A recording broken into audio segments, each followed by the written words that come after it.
अब हम कैपेसिटेंस का 10th लेक्चर देखते हैं, जिसमें हम एक इम्पॉर्टेंट प्रॉपर्टी देखेंगे लीकी कैपेसिटर की, R C is equal to rho के एप्सिलॉन नॉट। जिसमें एक लीकी कैपेसिटर को देखेंगे, उसकी एक इम्पॉर्टेंट प्रॉपर्टी देखेंगे R C is equal to rho के एप्सिलॉन नॉट, और उसकी एप्लीकेशंस देखेंगे। तो हम यहाँ पे स्टार्ट करते हैं।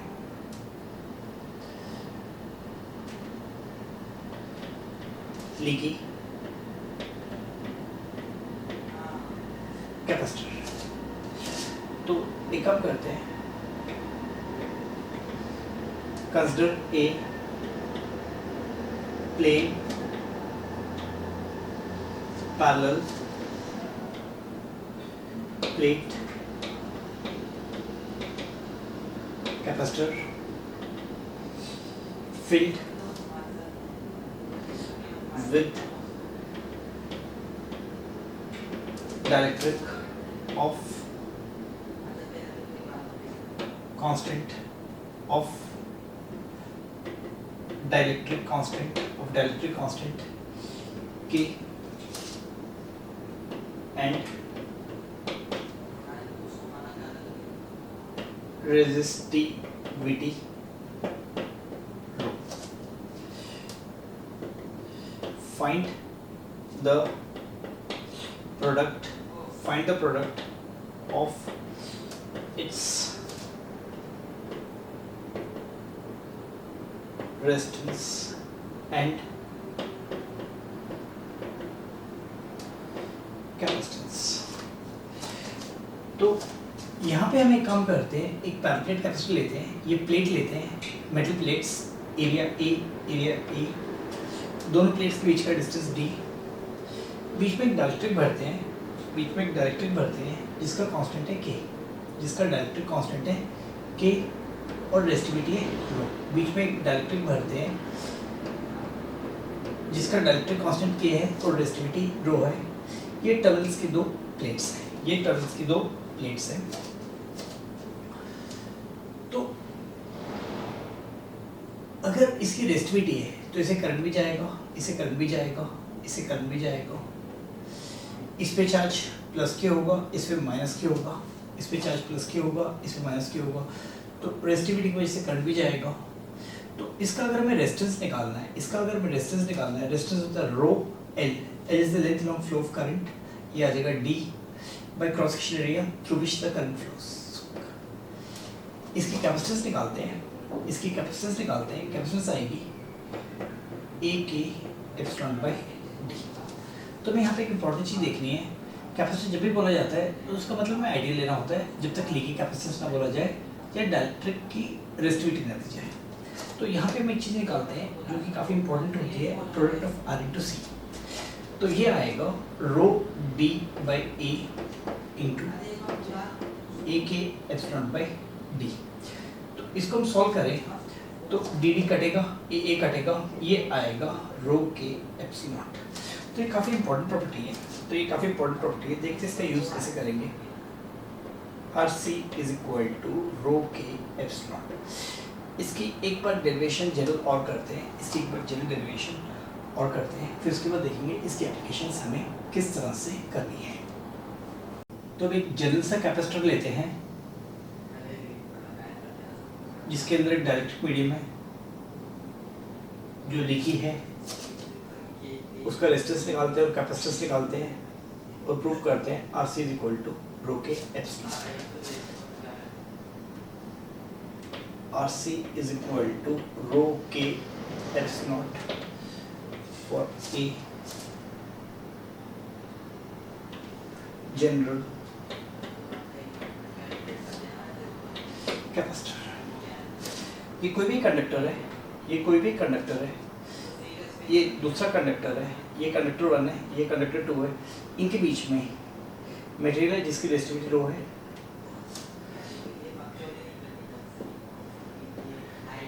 ये कंडक्टर 1 है और ये कंडक्टर 2 है। तो यहाँ पे हमें निकालना है find RC, find product of R into C, where R is the distance between two conductors and C is the capacitance between two conductors।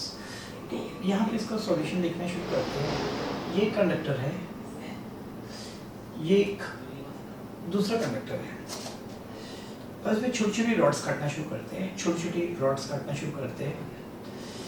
इस रॉड की लेंथ लेते हैं एल के, यहाँ पे एरिया लेते हैं डी एस के, ये एरिया भी रफली डी एस के ही आएगा। इस तरह करके बहुत सारी रॉड्स काट देते हैं, L1, L2, L3, L4, छोटी छोटी रॉड्स। तो देखते हैं ये सारे रॉड्स को रेजिस्टेंस भी मान सकते हैं, कैपेसिटेंस भी मान सकते हैं। रेजिस्टेंस मानेंगे इधर दो मेटल प्लेट्स होंगी, कैपेसिटेंस मानेंगे इधर दो मेटल प्लेट्स होंगी। तो सारे रेजिस्टेंस, ये सारे कैपेसिटेंस किस में आएंगे? पैरेलल में आएंगे। ये सारे पॉइंट सेम पोटेंशियल पे, ये सारे पॉइंट सेम पोटेंशियल पे। तो इस सारे कैपेसिटेंस या रेजिस्टेंस के लेफ्ट हैंड एक पोटेंशियल पे आएंगे और राइट हैंड दूसरे पोटेंशियल पे आएंगे। तो देखते हैं यहाँ पे एक एलिमेंट का रेजिस्टेंस कितना आएगा, kth एलिमेंट का रेजिस्टेंस कितना आएगा, रो एल कितना आएगा, एल के बाई एरिया आ जाएगा डी एस के। इसकी कैपेसिटेंस कितनी आ जाएगी kth एलिमेंट की ए के eps not into D S K by L के। क्योंकि सारे रेजिस्टेंस पैरेलल में है, तो 1 बाय इक्विवेलेंट रेजिस्टेंस कितना आ जाएगा, sigma of 1 by D R के। तो ये आ जाएगा सिग्मा डी एस के बाय रो एल के। सबकी इक्विवेलेंट कैपेसिटेंस कितनी आ जाएगी, क्योंकि सब पैरेलल में है, तो ये आ जाएगा के epsilon not D S K by L के।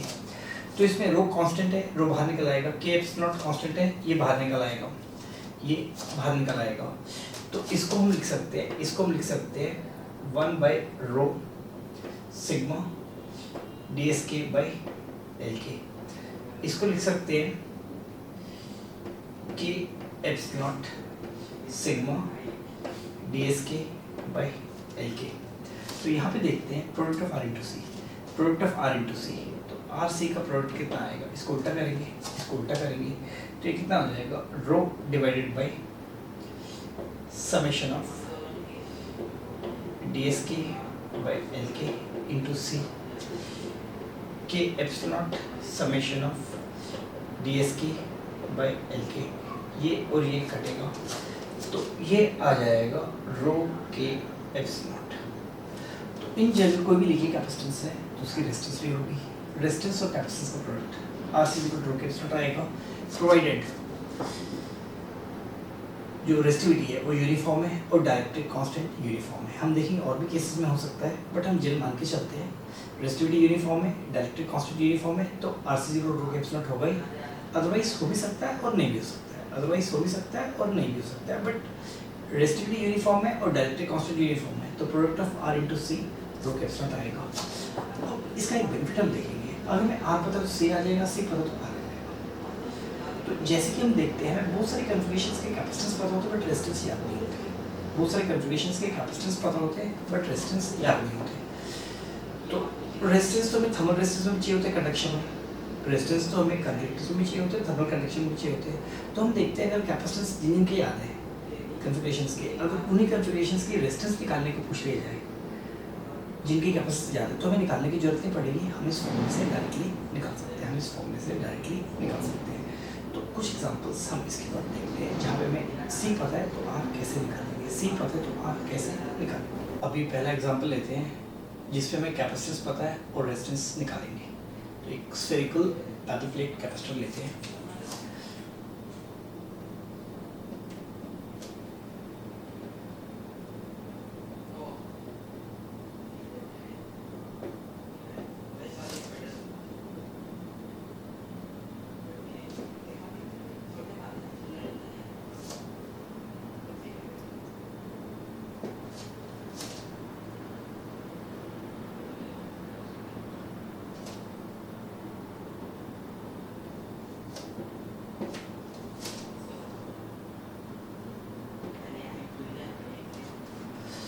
हमारे पास एक थिन कंसेंट्रिक स्फेरिकल शेल है, उसका रेडियस ए है, दूसरा कंसेंट्रिक शेल है और एक थिन स्फेरिकल शेल है, दूसरा एक स्फेरिकल शेल है, दोनों कंसेंट्रिक है, इनर रेडियस ए आउटर रेडियस बी, दोनों के बीच में एक मटेरियल डाल दिया जिसकी रेसिस्टिविटी रो है। तो यहाँ पे मैं निकालना है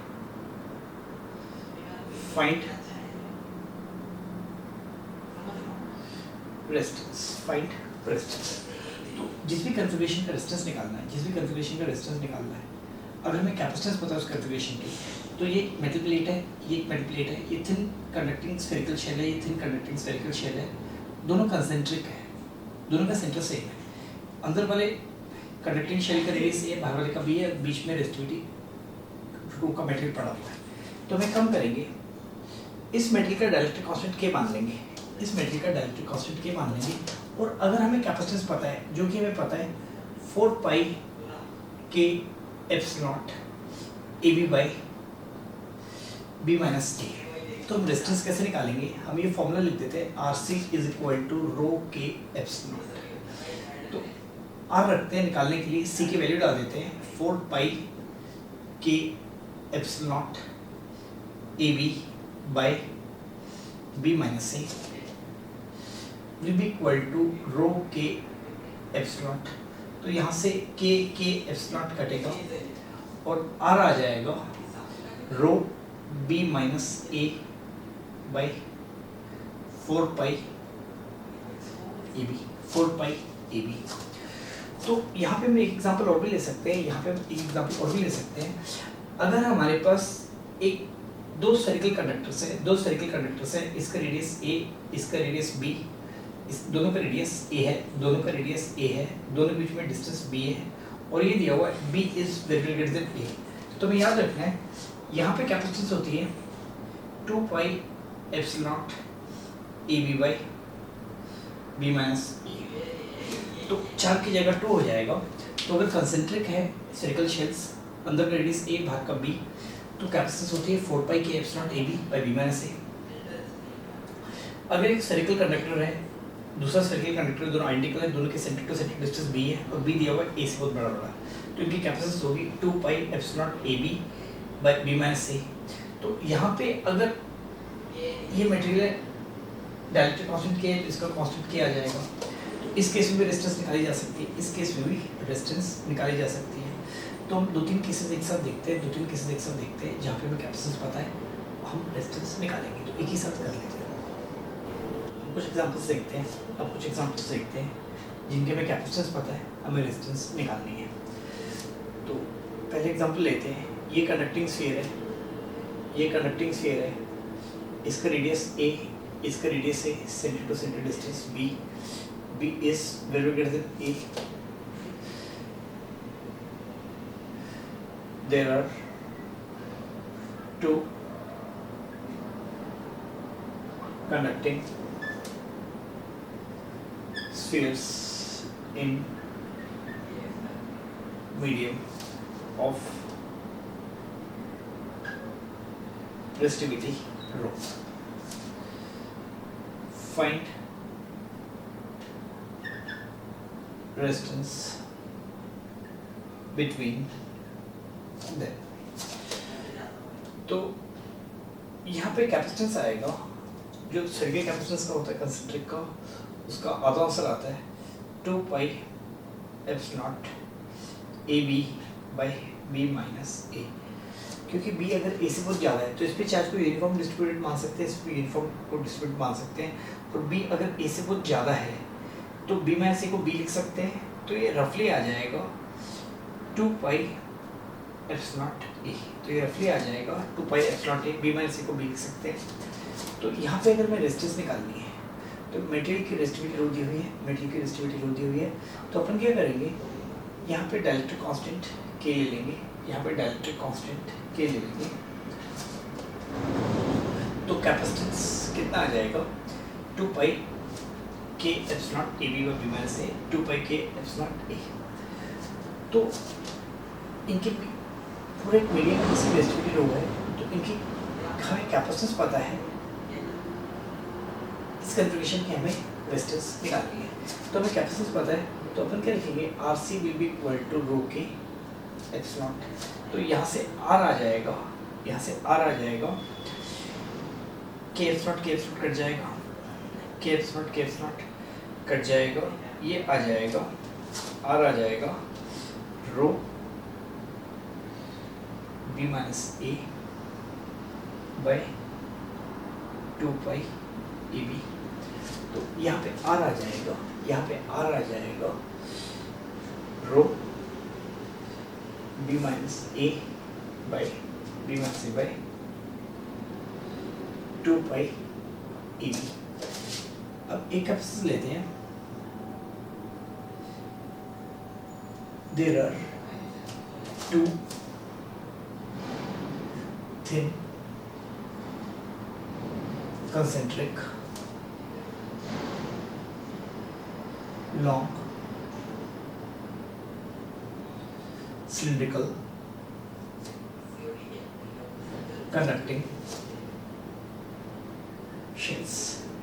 तो ये एक लंबा सिलिंड्रिकल शेल है, ये एक दूसरा लंबा सिलिंड्रिकल शेल है।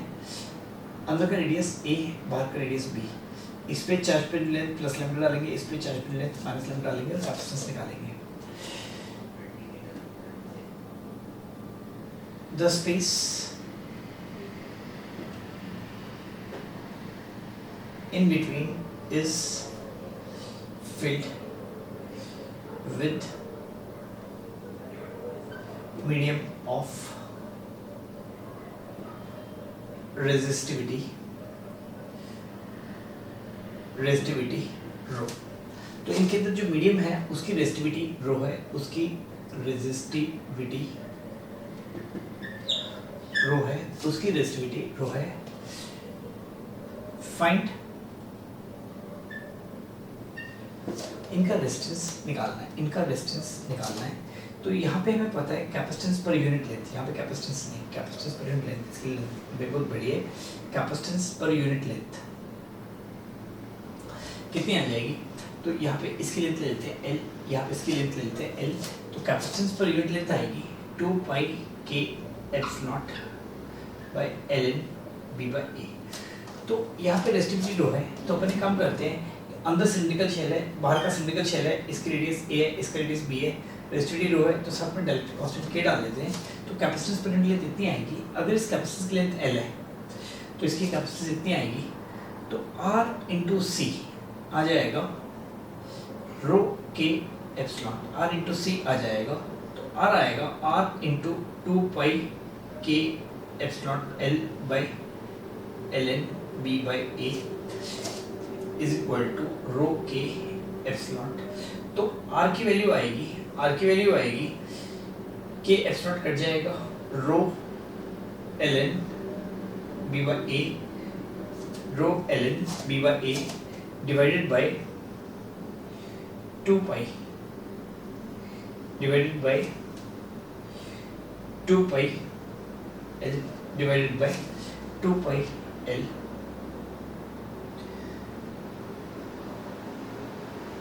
तो यहाँ पे रेजिस्टेंस आ जाएगा, तो यहाँ पे इसका रेजिस्टेंस आ जाएगा रो, तो ये रेजिस्टेंस आ जाएगा रो ln b by a।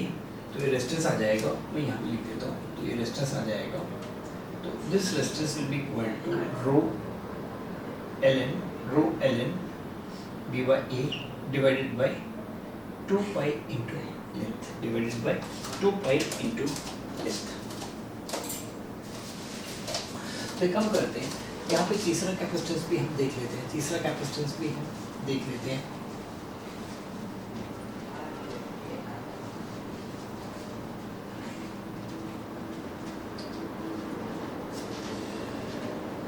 यहाँ पे एक एग्जांपल लेते हैं,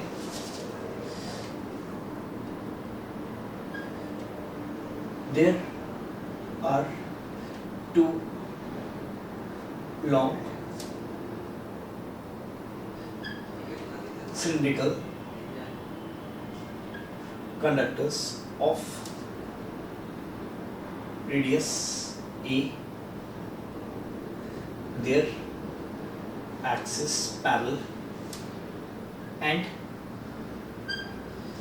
separated by B, separated by B, separated by B. B is greater than A, the intervening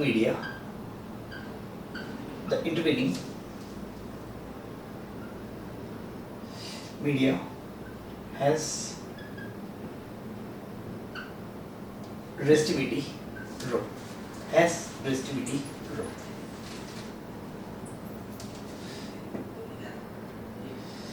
Find the resistance. इनके बीच का रेजिस्टेंस निकालिए। तो यहाँ पे हम इसका डायग्राम कंप्लीट कर लेते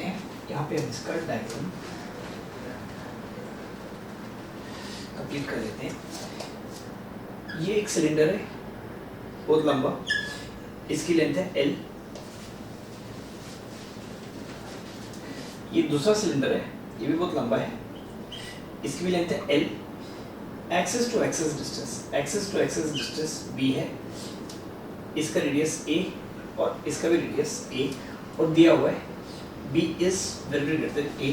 तो इनका रेजिस्टेंस निकालना है।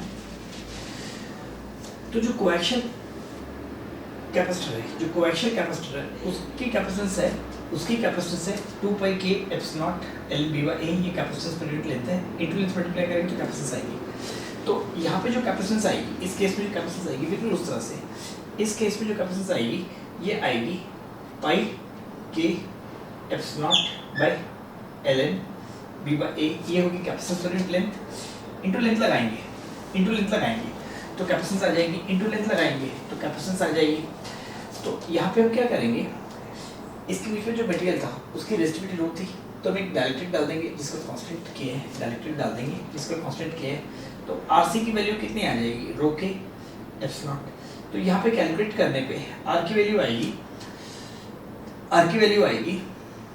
रो ln b/a divided by pi into L।